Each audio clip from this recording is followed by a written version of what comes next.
நீங்கள் நடக்க போகிற ஐபிஎல் ஃபைனலில் ஆர்சிபி ஜெயிக்கணும்னு நினைக்கிறீங்களா, பஞ்சாப் ஜெயிக்கணும்னு நினைக்கிறீங்களா? RCB bro. ஆர்சிபி ஜெயிக்க கூட நினைக்கிறோம் ப்ரோ. பஞ்சாப் ஜெயிக்கணும்னு தான் சார். RCB bro. ஆர்சிபி தான் நினைக்கிறேன். ஆர்சிபி தான் ப்ரோ. இன்னைக்கு பஞ்சாப் ஜெயிக்கும் தான் நினைக்கிறேன். கன்ஃபார்ம் ஆர்சிபி தான் ப்ரோ ஜெயிக்கும்.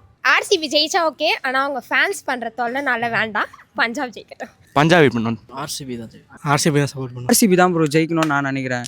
கோலி நல்லா அக்ரெஷனாக ஆடுறாரு.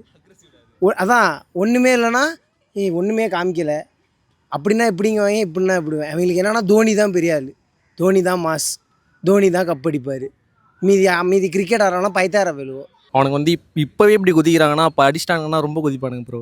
பஞ்சாப் ஜெயிக்கணும்னு ஆசைப்பட்றேன் ஸ்ரேயஸ் ஐயருக்காக. ஆர்சிபி தான் தெரியல, கோலிக்கு வசம் தெரியல. ஆர்சிபி ஜெயிச்சா பரவாயில்ல, விராட் கோலிக்கு ஒரு கப்பு தேவைப்படுது. கப்பு ஜெயிச்சிட்டா அவன் விராட் கோலி அந்த டீமை விட்டு அதான் கப்போட போயிட்டா போதும் எனக்கு. பஞ்சாப் பரவாயில்ல ப்ரோ, ஈஸியாக கப்பா ஒரு தடவை எடுத்துகிட்டு போட்டோமே.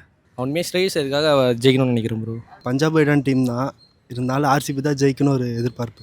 ஆர்சிபி வின் பண்ணணும்னா ரஜத் பட்டிதாரோட கேப்டன்சி ரொம்ப முக்கியம். ஆனால் ஸ்ரேயஸ் ஐயர் டஃப் சுச்சுவேஷன் எப்படி ஹேண்டில் பண்ணணும்னு தெரியும். அதனால் எனக்கு தெரிஞ்சு பஞ்சாப் தான். அவங்க ரெண்டு பேரும் கம்பேர் பண்ணால் இவங்க தான், விராட் கோலி தான். விராட் கோலி தான். ஏன்னா 3 டிஃப்ரெண்ட் ஐபிஎல் டீம் லீட் பண்ணியிருக்காரு. ஸோ தோனிக்கு இல்லைனாலும் ஒரு 50% தோனி மாதிரி தான் இருக்கார் அவர். ஸோ அவருக்கு சப்போர்ட் பண்ணுவேன். ஆர்சிபி ரொம்ப வாய்க்கொழுப்பு.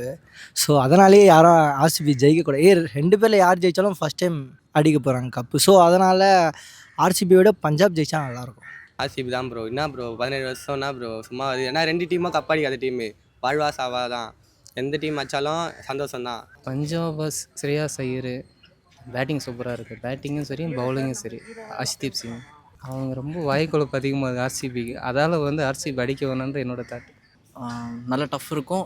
மேக்ஸிமம் ஆர்சிபிக்கு நான் சப்போர்ட் பண்ணுறேன். நானும் ஆர்சிபி டீம் தான். ஆர்சிபி ஜெயிக்கும்னு நம்புகிறேன். ஸ்ரேயஸ் ஐயர் கேப்டன்ஷிப், பேட்டிங், பவுலிங்லேருந்து எல்லாம் கரெக்டாக தான் இருக்குது. ஆர்சிபியும் கரெக்டாக தான் இருக்குது. ஆனால் எப்படி வேணால் சொத்துக்கலாம்ல. ஆர்சிபி ஜெயிச்சா பெஸ்ட்டுன்னு.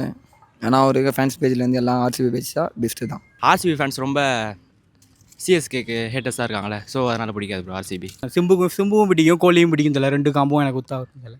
ஆர்சிபி தான் ஜெயிக்கும். ஏன்னா வந்து எனக்கு எதுவும் தெரியாது, கிரிக்கெட்லாம் பார்க்க மாட்டேன். ஆர்சிபி கப் அடிக்கல, அதனால் சொல்கிறேன். ஜெயிச்சாலும் பிரச்சனை இல்லை, தோத்தாலும் பிரச்சனை இல்லை. அவ்வளோதான் சில்லாம். விராட் கோலி ஜெயிக்கணும் தான் ஆசை. 18 வருஷம் சும்மாவா எவ்வளோவா கஷ்டப்படுறாரு. ஜெயிக்கலாம் தான் சொல்லுவேன். எனக்கு ஆர்சிபி தான் ஜெயிக்கும்னு தோணுது. ப்ளஸ் வந்து டிம் டேவிட் வந்து ஃபைனல்ஸில் ஆடுவாங்கன்னு ஒரு இது சொன்னாங்க. ஸோ டிம் டேவிட் வந்து ஃபைனல்ஸில் ஆடினா கண்டிப்பாக அது ஒரு இம்பேக்டாக இருக்கும். நிறைய ஃப்ரான்ச்சைஸ் கப் அடிக்காமல் ஒவ்வொரு ஃப்ரான்ச்சைஸ்லேயும் வரிசையாக அடிச்சுன்னு இருக்காங்க. இப்போ இந்த ஃப்ரான்ச்சைஸ் அடிச்சிச்சுன்னா அந்த ரெக்கார்டு அப்படியே கண்டினியூ ஆகும். இல்லை ஆர்சிபி வந்து கப் அடிக்கல, அவர் அடித்தா நல்லாயிருக்கும். ரொம்ப ட்ரை பண்ணிகிட்டு இருக்காங்க. பஞ்சாப் ஜெயிக்கலாம். இருந்தாலும் 18 வருஷமாக ஒரு மனுஷன் கஷ்டப்பட்டுன்னு இருக்கான். அந்த கப்பு பக்கத்தில் அந்த மனுஷன் நிற்கும் போது பார்க்க எவ்வளோ பேர் இருக்காங்க.